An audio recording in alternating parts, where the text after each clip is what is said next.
महाराष्ट्र में बीजेपी विधायक गोपीचंद पटलकर ने बॉम्बे हाई कोर्ट के हालिया फैसले के लिए पूर्व की उद्धव ठाकरे सरकार को जिम्मेदार ठहराया, जिसमें मराठा समुदाय के पात्र उम्मीदवारों को पूर्वव्यापी रूप से आर्थिक रूप से कमजोर वर्ग को कोटे के तहत साल 2020-21 के लिए शैक्षणिक संस्थानों में सिविल नौकरियों और प्रवेश का लाभ प्राप्त करने का निर्णय लिया गया था।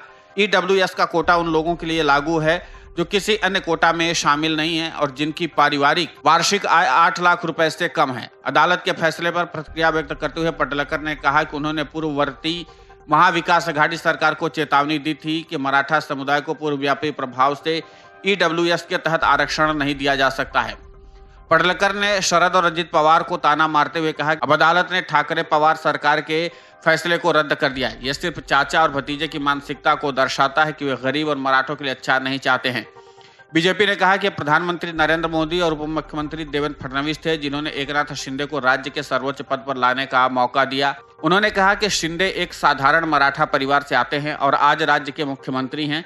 इसने महाविकास अघाड़ी के कई नेताओं को परेशान किया है जो हमें बदनाम करने की कोशिश कर रहे हैं।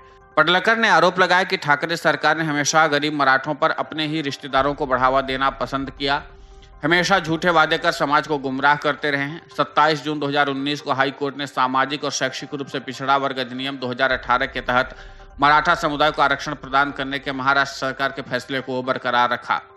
इसे सर्वोच्च न्यायालय में चुनौती दी गई थी। इसके बाद सरकार 23 दिसंबर 2020 को ईडब्ल्यूएस के प्रस्ताव को लेकर आई।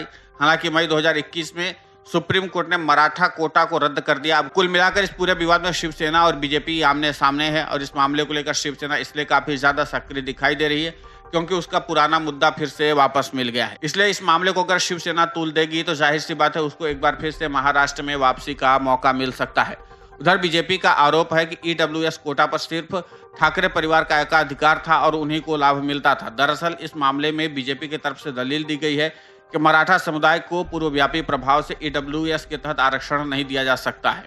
पटलकर ने शरद और अजित पवार को ताना मारते हुए कहा, अब अदालत ने ठाकरे और पवार सरकार के फैसले को रद्द कर दिया है। यह सिर्फ चाचा और भतीजे की मानसिकता को ही दर्शाता है कि वे मराठों के लिए अच्छा नहीं चाहते हैं। अब यहाँ पर देखने लायक बात तो यह होगी कि जिस तरीके से इस मामले पर विवाद बढ़ा है, जो दलीलें शिवसेना और बीजेपी की ओर से दी जा रही हैं, उसके बाद महाराष्ट्र की जनता किसकी ओर अपना रुख बदलती है। हालांकि इस पूरे मुद्दे को शिवसेना भुनाने में लगी हुई है क्योंकि मराठी अस्मिता की सबसे बड़ी लड़ाई लड़ने का दावा वही करती आई है। हालांकि यहाँ पर देखना ये दिलचस्प होगा कि इस पूरे मामले पर महाराष्ट्र की राजनीति किस ओर जाती है, क्योंकि इस मुद्दे से महाराष्ट्र की राजनीति काफी गर्मा गई है और इसका इम्पैक्ट महाराष्ट्र की राजनीति पर काफी ज्यादा पड़ता है। वैसे में मराठी अस्मिता की बात एक बार फिर से महाराष्ट्र में प्रासंगिक हो गई है, लेकिन इस प्रासंगिकता के पीछे क्या शिवसेना का हाथ है या शिवसेना इसको भुना पाएगी, ये अपने आप में एक बड़ा सवाल है।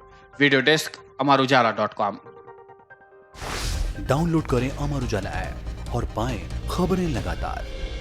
अगर आप ये वीडियो YouTube पर देख रहे हैं तो हमारे चैनल को सब्सक्राइब करें और बेल आइकन को दबाना ना भूलें। अगर आप Facebook पर ये वीडियो देख रहे हैं तो हमारे पेज को लाइक करें।